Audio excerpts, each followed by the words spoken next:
اعوذ باللہ من الشیطان الرجیم بسم اللہ الرحمن الرحیم۔ حضرت الیاس علیہ السلام کا واقعہ آج آپ کی خدمت میں پیش کرتے ہیں۔ حضرت الیاس علیہ السلام کا ذکر قرآن مجید میں 2 جگہ پر آیا ہے۔ پارہ نمبر 7 سورہ انعام،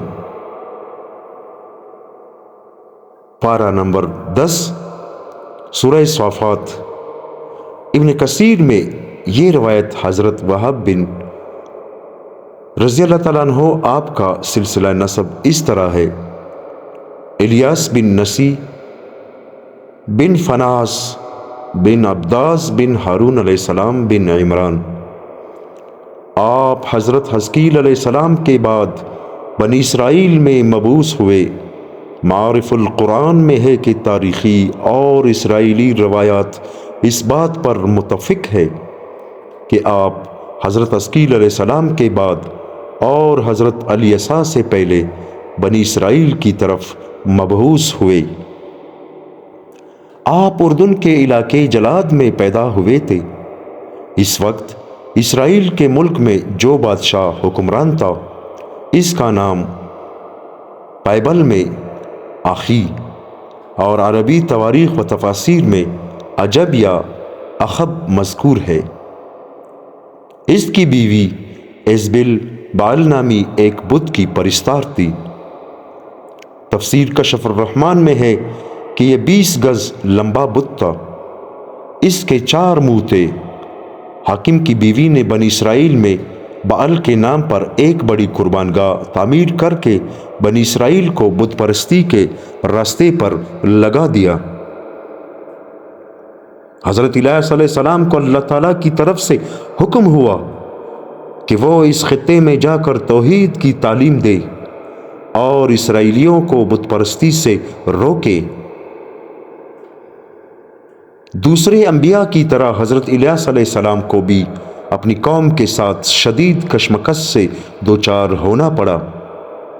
قرآن مجید نے صرف اتنی بات بتائی ہے جو عبرت و موعظت حاصل کرنے کے لیے ضروری تھی کہ ان کی قوم نے ان کو جھٹلایا اور چند مخلص بندوں کے سوا کسی نے حضرت الیاس علیہ السلام کی بات نہ مانی، جیسا کہ ارشاد ہے: بے شک الیاس بھی پیغمبروں میں سے تھا۔ جب اس نے اپنی قوم سے کہا، کیا تم اللہ سے نہیں ڈرتے؟ کیا تم بعل نامی بت کو پوجتے ہو اور اس کو چھوڑ بیٹھے ہو جو سب سے بہتر پیدا کرنے والا ہے؟ وہ معبود تمہارا اور تمہارے اگلے باپ دادوں کا بھی پروردگار ہے۔ پس انہوں نے اس کی تکذیب کی۔ یقیناً وہ گرفتار کر کے حاضر کیے جائیں گے، مگر ہاں جو اللہ کے چیدہ برگزیدہ بندے تھے، اور ہم نے پیچھے آنے والوں کو الیاس کے لیے یہ بات رہنے دی کہ الیاسین پر سلام ہو۔ بے شک اللہ نیکوکاروں کو ایسا ہی صلہ دیا کرتا ہے۔ اس میں کچھ شک نہیں کہ الیاس ہمارے ایماندار بندوں میں سے تھا۔ بعض مفسرین نے یہاں اس کشمکش کے مفصل حالات بیان کیے ہیں۔ مروجہ تفاسیر میں حضرت الیاس علیہ السلام کا سب سے بہتر تذکرہ تفسیر مظہری میں علامہ بغوی رحمۃ اللہ علیہ کے حوالے سے کیا گیا ہے۔ اس میں جو واقعات مذکور ہے تقریباً وہ تمام تر بائبل سے ماخوذ ہے، اور دوسری تفسیروں میں بھی ان واقعات کے بعض اجزاء حضرت وہب بن منبع اور کعب الاحبار وغیرہ کے حوالے سے بیان ہوئے ہیں۔ ان تمام روایات سے خلاصے کے طور پر جو قدر مشترک نکلتی ہے وہ یہ کہ حضرت الیاس علیہ السلام نے اسرائیل کے بادشاہ آخی اب اور اس کے رایا کو بعل نامی بت کی پرستش سے روک کر توحید کی دعوت دی، مگر 2 ایک حق پرست افراد کے سوا کسی نے آپ کی بات نہ مانی، بلکہ آپ کو طرح طرح سے پریشان کرنے کی کوشش کی، یہاں تک کہ آخی اب اور اس کی بیوی ایزبل نے آپ کو شہید کرنے کے منصوبے بنائے۔ آپ نے ایک دور افتادہ غار میں پناہ لی اور عرصہ دراز تک وہی مقیم رہے۔ اس کے بعد آپ نے دعا فرمائی کہ اسرائیلی لوگ قحط سالی کا شکار ہو جائے تاکہ آپ ان کو قحط سالی کو دور کرنے کے لیے معجزات دکھائیں تو شاید وہ ایمان لے آئے۔ چنانچہ انہیں شدید قحط سالی میں مبتلا کر دیا گیا۔ ابن کثیر میں ہے کہ 3 سال تک بارش نہ ہوئی۔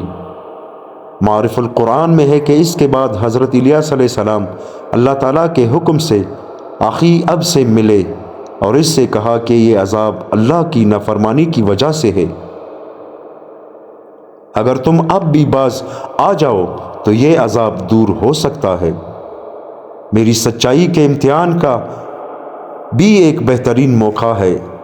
تم کہتے ہو کہ اسرائیل میں تمہارے معبود بال کے 450 نبی ہے۔ تم ایک دن سب کو میرے سامنے جمع کر لو، وہ بال کے نام پر قربانی پیش کرے اور میں اللہ کے نام پر قربانی پیش کروں گا۔ جس کی قربانی کو آسمانی آگ کا کر بسم کر دے، اس کا دین سچا ہوگا۔ اس تجویز کو سب نے بخوشی مان لیا۔ چنانچہ کوہ کرمل کے مقام پر یہ اجتماع ہوا۔ بال کے جھوٹے نبیوں نے اپنی قربانی پیش کی اور صبح سے دوپہر تک بال سے التجائیں کرتے رہے مگر کوئی جواب نہ آیا۔ اس کے بعد حضرت الیاس علیہ السلام نے اپنی قربانی پیش کی۔ اس پر آسمان سے آگ نازل ہوئی اور اس نے آپ کی قربانی کو بسم کر دیا۔ یہ دیکھ کر بہت سے لوگ سجدے میں گر گئے اور ان پر حق واضح ہو گیا، لیکن بال کے جھوٹے نبی اب بھی نہ مانے، اس لیے حضرت الیاس علیہ السلام نے ان کو وادی قیشون میں قتل کرا دیا۔ اس واقعے کے بعد موسلادھار بارش ہوئی اور وہ خطہ پانی سے نہال ہو گیا، لیکن آخی اب کی بیوی ایزبل کی آنکھ اب بھی نہ کھلی۔ وہ آپ پر ایمان لانے کے بجائے آپ کے دشمن ہو گئی اور آپ کو قتل کرانے کی تیاریاں شروع کر دی۔ یہ سن کر حضرت الیاس علیہ السلام سامریہ سے روپوش ہو گئے اور کچھ عرصہ بعد بنی اسرائیل کے دوسرے ملک یہودیہ میں تبلیغ کرنی شروع کر دی، کیونکہ رفتہ رفتہ بال پرستی وہاں بھی پھیل چکی تھی۔ وہاں کے بادشاہ یہودام نے بھی آپ کی بات نہ سنی، یہاں تک کہ وہ حضرت الیاس علیہ السلام کی پیشن گوئی کے مطابق تباہ و برباد ہوا۔ چند سال بعد آپ دوبارہ اسرائیل میں تشریف لائے اور دوبارہ اخیب اور اس کے بیٹے احزیاء کو راہ راست پر لانے کی کوشش کی، مگر وہ بدستور اپنی سرکشی پر قائم رہا، یہاں تک کہ ان کو بیرونی حملوں اور مہلک بیماریوں کا شکار بنا دیا گیا۔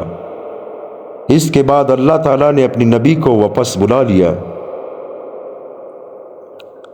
حضرت ثابت بنانی فرماتے ہیں کہ میں حضرت مصعب بن زبیر رضی اللہ تعالیٰ عنہ کے ساتھ کوفے کے علاقے میں تھا۔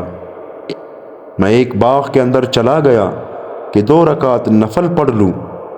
میں نے سورۃ المؤمنین کی ابتدائی آیتیں الیہ المصیر تک نماز سے پہلے پڑھ لی۔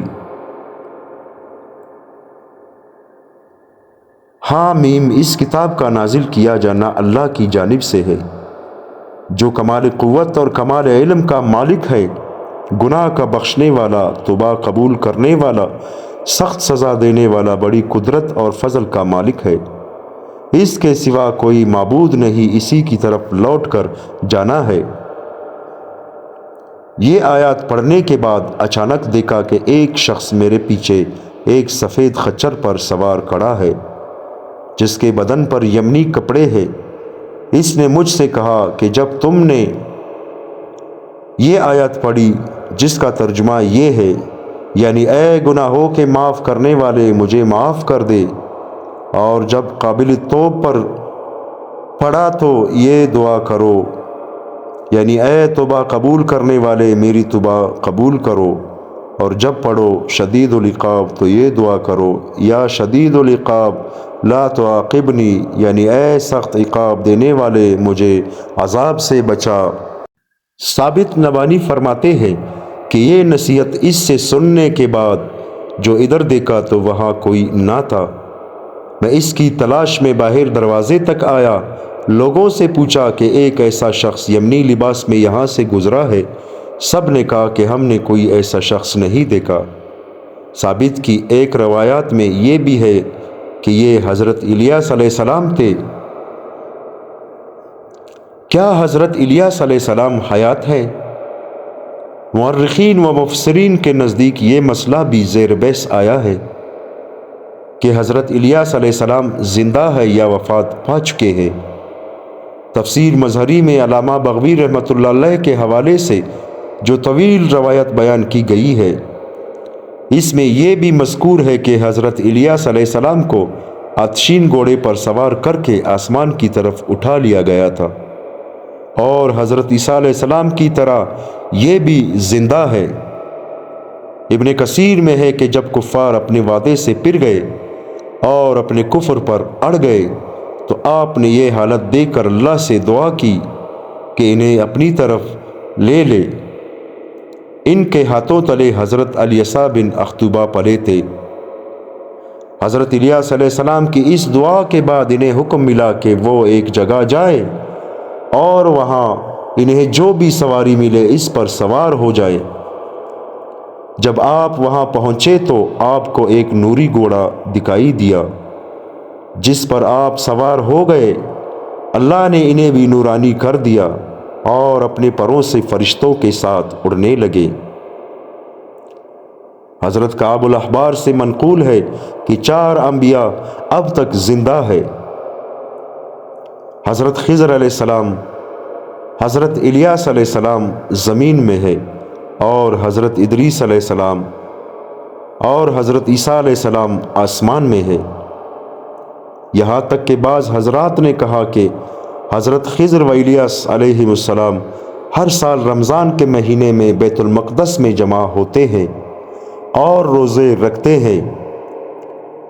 تفسیر مظہری میں قاضی ثناء اللہ پانی پتی رحمۃ اللہ علیہ نے فرمایا ہے کہ شیخ احمد سرہندی مجدد الافسانی رحمۃ اللہ علیہ نے اپنے مکاشفہ میں حضرت خضر علیہ السلام سے ملاقات کی اور ان سے ان کی زندگی کے بارے میں سوال کیا تو انہوں نے فرمایا کہ میں اور الیاس علیہ السلام زندہ نہیں ہے، لیکن اللہ تعالیٰ نے ہمیں یہ قوت دی ہے کہ ہم زندہ آدمیوں کی شکل متشکل ہو کر لوگوں کی امداد مختلف صورتوں میں کرتے ہیں۔